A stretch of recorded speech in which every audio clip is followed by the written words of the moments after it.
क्या बात कर रहे हैं अहमद साहब, मुझे प्लीज ये कहानियां मत सुनाएं। नेतन्याहू को इंटरनेशनल कोर्ट ऑफ जस्टिस ने डिक्लेयर किया हुआ है, कोई दुनिया के 100 मुल्क मिलकर उसको नहीं उठा सकते, जिसका कल वेनेजुएला के सदर को उठाया। तो मेरा मतलब है, कौन सा कानून वहां पे बालातर है? वहां पे भी क्रिमिनल बालातर है। वो इंटरनेशनल लॉ देखिए, वो तो पर आ जाती है ना। इंटरनली उनके अंदर जो है वो कानून की बारदस्ती का निजाम चल रहा है। अब यूएनओ जो है, अब वहाँ पे तो आप अगर उसको उसकी हिस्ट्री में चले जाएंगे तो यूएनओ से पहले लीग ऑफ नेशन थी। उस वक्त की सुपर पावर जो थी वो ये ग्रेट ब्रिटेन थी और फ्रांस था। यही अहमद वैसे पूछूंगा कि वो कानून को समझते हैं। जी अहमद भाई। जनाब सेम क्वेश्चन। बात ये जी, मैं आपका ये बड़ा ही पर्टिनेंट सवाल आपने किया है। सवाल ये है कि जब पाकिस्तान के अंदर, देखिए ये एक बुनियादी चीज है ना। आपने एक दफा पाकिस्तान का बड़ा कानून तोड़ दिया, किसी ने कुछ नहीं कहा, तोड़ने वाले के पीछे ताकत थी, कोई उसको हाथ नहीं डाल सकता था। तो क्या हुआ, एक रवायत बननी शुरू हो गई, water flows from the higher level to the lower level.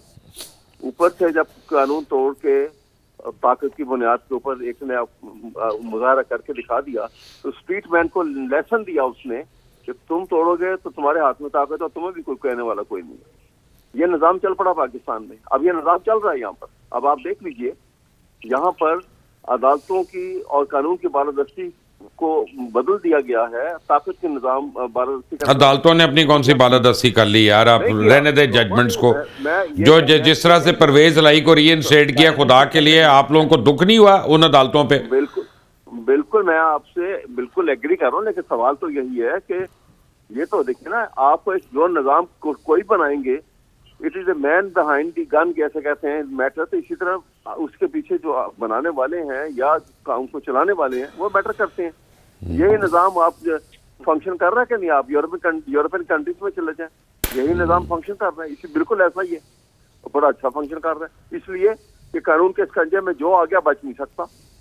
यहाँ पे कोई आने की रवायती नहीं है कि कोई किसी को आप ले आए। तो आप ये अपनी वो हमारे क्या बात कर रहे हैं अहमद साहब, मुझे प्लीज ये कहानियां मत सुनाएं। नेतन्याहू को इंटरनेशनल कोर्ट ऑफ जस्टिस ने डिक्लेयर किया हुआ है, कोई दुनिया के 100 मुल्क मिलकर उसको नहीं उठा सकते, जिसका कल वेनेजुएला के सदर को उठाया। तो मेरा मतलब है, कौन सा कानून वहां पे बालातर है? वहां पे भी क्रिमिनल बालातर है। वो इंटरनेशनल लॉ देखिए, वो तो पर आ जाती है ना। इंटरनेशनल लॉ की सिचुएशन और है। इंटरनली मैं बात कर रहा हूँ कि छोटे मुल्क बड़े मुल्क जो हैं वहां पे देखें, यूरोप में बहुत बड़े बड़े मुल्क तो हैं भी नहीं। इंटरनली उनके अंदर जो है वो कानून की बारदस्ती का निजाम चल रहा है। अब यूएनओ जो है, अब वहाँ पे तो आप अगर उसको उसकी हिस्ट्री में चले जाएंगे तो यूएनओ से पहले लीग ऑफ नेशन थी। उस वक्त की सुपर पावर जो थी वो ये ग्रेट ब्रिटेन थी और फ्रांस था। ये भी वही कुछ कर रहे थे। अगर आप हिस्ट्री पढ़ के देखें जो आज अमेरिका कर रहा है, वहां पर अमेरिका के नजदीक यूएनओ जो है वो nothing more than a mistress of America.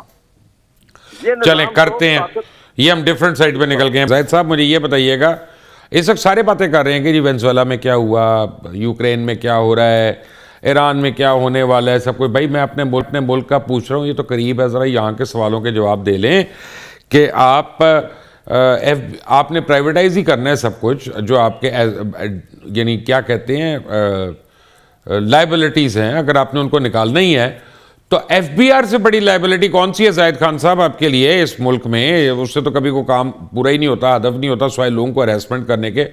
उसको कर दे प्राइवेटाइज, उसको निकाले वहां से।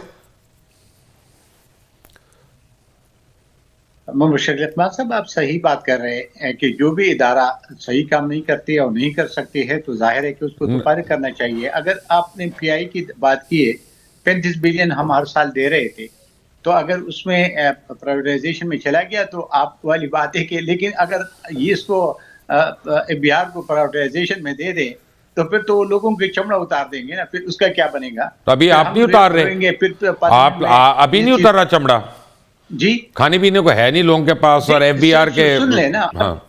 अभी मैं सुने, अभी भी है, लेकिन फिर भी थोड़ा बहुत कंट्रोल तो हो सकता है ना। फिर तो बिल्कुल सिर्फ उसके लिए कंट्रोल है जाहिद साहब जो रिश्वत देगा, रिश्वत देने वाले के लिए कंट्रोल्ड है। सच यही है। मैं आपसे इख्तिलाफ करता नहीं हूँ। मैं तो इन मामलात में तो आपसे इख्तिलाफ नहीं करता हूँ, क्योंकि हमारा जो जितना स्ट्रक्चर है हर एक चीज का वो सही नहीं है। वो सही अपनी जगह पे अगर काम करते तो आज ये सूरत हाल न होती।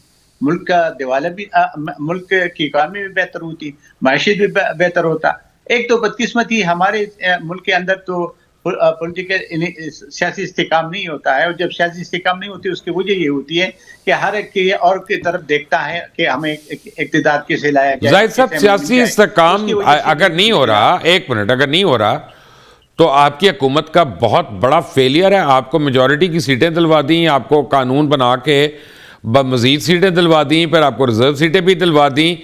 अब आप क्या चाहते हैं, हम आपको क्या करें? हम अपने यानी को चाकू निकालूं, मैं अपने छाती पे लिख कर बाजू पे लिखूं, नहीं PMLN एक बारी फेर शेर, मैं क्या करूं? मैं घुंघरू पहन के डांस करूं, आपको ठंड पड़ेगी, चुरिया मारूं अपने आप को, वक्त से पहले मुहर्रम मनाना शुरू कर दूं? कौन सी चीज है जो आपको और चाहिए अपना हुकूमत करने के लिए? मुबशिर साहब, मैं आपके जज्बात को समझता हूं और आप जज्बाती है, आपका हक है। एक बात मैं जरूर करना चाहता हूं कि देखिए, हुकूमत का काम होता है कि अपोजिशन के साथ मुज़ाकरात करे और एक सारे पॉलिटिकल पार्टीज मिल बैठकर कोई रास्ता ढूंढे और रास्ता निकाले। मैं एक सियासी वर्कर के नाते बात कर रहा हूं। मैं 97 में भी सेनेटर था। 13 अमेंडमेंट पास हो गया जो फ्लोर क्लासिंग था, ये बहुत बड़ी पार्लियामेंट की कामयाबी थी। 14 अमेंडमेंट पास हो गए जो 58(2)B जो ज़ियाउल हक ने आइन के अंदर डाला था, वो खत्म हो गया। फिर मैं 2009 में सेनेटर बना, फिर ये आपके 18 अमेंडमेंट पास हुआ, और एक अच्छी रफ्त होती रही, क्योंकि हम समझते हैं, मैं बताते खुद समझता हूं कि ये लंगड़ी लूड़ी जो जमहूरियत है ये डिक्टेटरशिप से ज्यादा बेहतर है। इसके बावजूद भी, क्योंकि अभी मैं भी बोल सकता हूं, इसलिए बेहतर है। नहीं, एक मिनट ठहर जा, नहीं, यहीं पे रुक जाए। ये लंगड़ी लोली जमहूरियत इसलिए बेहतर है क्योंकि आप लोग इसमें नोट बना रहे हैं, आप लोगों की चांदियां हुई थी। मुझे एक पॉलिटिशियन बताएं जो होंडा 70 पे घर वापस जाता हो। नहीं, कमाल करते, आप लोग आते सरकारी बस पे हैं और उसके बाद जाते आप क्रूजरों पे हैं, ठीक है ना? आप अपने अपने घर देख लें, आप अपने फार्म हाउसेस देख लें, आपके क्रेडिट कार्ड के बिल अगर मैं निकाल के दिखाना शुरू हो जाऊं तो FBR समेत सारे लोग कोमा में चले जाए। ये ना करें मेरे साथ बातें। आप लोग सियासत में कार्य खैर के लिए नहीं है, आप सियासत में इसलिए सारे के सारे क्योंकि आप इसे कमाते हैं। मुबशिर साहब, हर एक इस तरह की नहीं है, आपका अपना चले मेजॉरिटी है, उसका एहतराम करता हूँ, मेजॉरिटी है। सुन लेना मेरा अर्ज सुन लेना, मेरे अर्ज से मैं तो 40 साल से सियासत करता हूँ और आके मेरे साथ का हिसाब किताब कर ले। मैं 2 दफा सेनेटर रहा हूँ और आज भी एक पार्टी का इंफॉर्मेशन सिक्योरिटी हो गया, हल्के कोई सेनेटर नहीं हूँ, तो हिसाब किताब मेरे साथ भी कर ले और अब देख वे कि क्या है। लेकिन बात ये नहीं है, बात यही है कि आप वाली जो बात है उसमें भी लॉजिक है, उसमें भी वजन है। आप सही कहते हैं कि लोग ऐसे करते हैं, अब नहीं करना चाहिए, और कम से कम सियासतदान को तो नहीं करना चाहिए, क्योंकि सियासत तो करते इसलिए कि आवाम की खिदमत करे। उसमें तो अगर वो बेनिफिशियरी बन जाता है और वो अपने, चले मैं पूछता हूं जरा